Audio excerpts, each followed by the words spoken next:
नमस्कार शेतकरी बांधवांनो, आपलं स्वागत आहे एस के ॲग्रो सर्व्हिसेस आणि आर डी तंत्रज्ञान यांच्या ग्रुपवरती.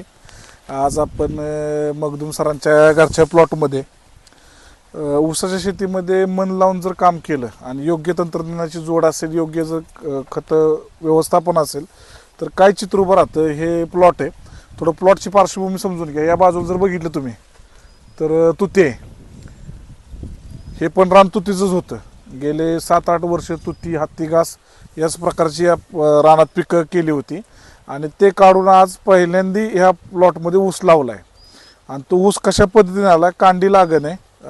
22 जूनची कांडी, 22 जूनची कांडी लागण आहे. तिथनं पुढं पाऊस लागला, बऱ्याच प्रमाणात तुटाळ झाली, पण ते तुटाळ सांधून सुद्धा आज या ठिकाणी प्लॉट अशा पद्धतीने तयार आहे. साधारणतः 50 दिवसाचा प्लॉट झाला आहे.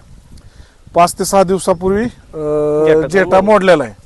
जर तुम्ही बघितलं जवळ येऊन तर कशा पद्धतीनं आता हे तर जर बघितलं आपण नीट बघा, 1 2 3 4 5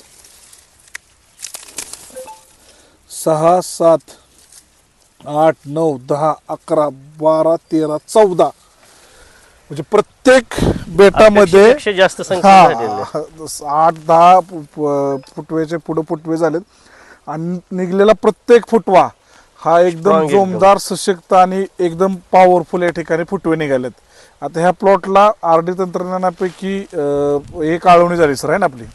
सुरुवातीला आपण सुपर फॉस्फेट, पुन्हा पॉलिसल्फेट आणि रायझर यांचा एकत्र बेसल डोस केला होता. आणि तो डोस बरोबर भट्टी लावून आपण जे चर मारले होते, चरीत बरोबर 1.5 फूट अंतरावर असं मोठमोठभर व्यवस्थित घातला होता. त्या ठिकाणीच आपण कांडी लागण केली. आणि लागण केल्यानंतर 7व्या ते 8व्या दिवशी आपल्या भूमी पॉवरची आळवणी केली व त्यानंतर ज्या वेळेला ऑलराऊंडर आणि नायट्रो पॉवरची एकत्र फवारणी घेतल्यानंतरचा जो रिझल्ट येतोय तो इतका खतरनाक.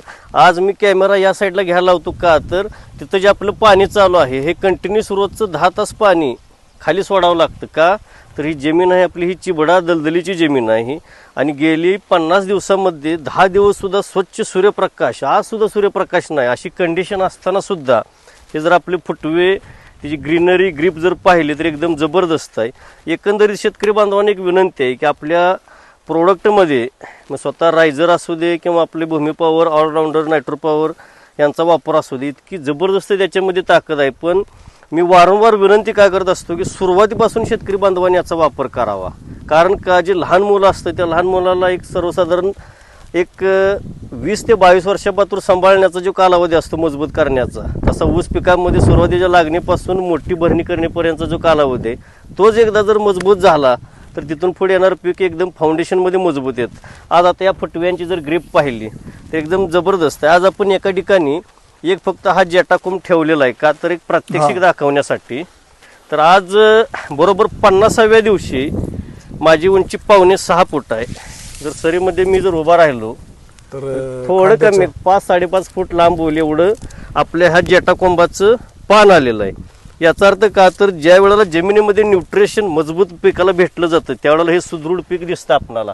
आता शेतकरी मित्र, ज्या वेळेला आपली जेटाकोंब मोडणी असते, काय वेळेला शेतकरी कात्री घेणे, कापणे असे जे प्रयोग करतात, तर कुठलीही कात्री घेणे, कापणे असला कोणताही प्रयोग करायचा नाही.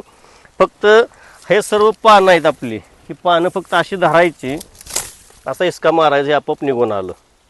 फक्त हिसका मारताना एका विशिष्ट पद्धतीने वाकवून मारायचा, नाहीतर कदाचित जर ओलावा जादा असेल तर कोंब उपडून येण्याची शक्यता असते. त्यासाठी फक्त नियोजन व्यवस्थित करावं. आता इथून पुढचे ह्या प्लॉटचे अपडेट्स तुम्हाला वेळोवेळी दिले जातील. सर्व शेतकऱ्यांना ज्यांना त्यांच्या प्लॉटमध्ये असेच आमूलाग्र बदल घ्यायचे असतील त्यांनी अवश्य सरांशी संपर्क करावा. आणि धन्यवाद.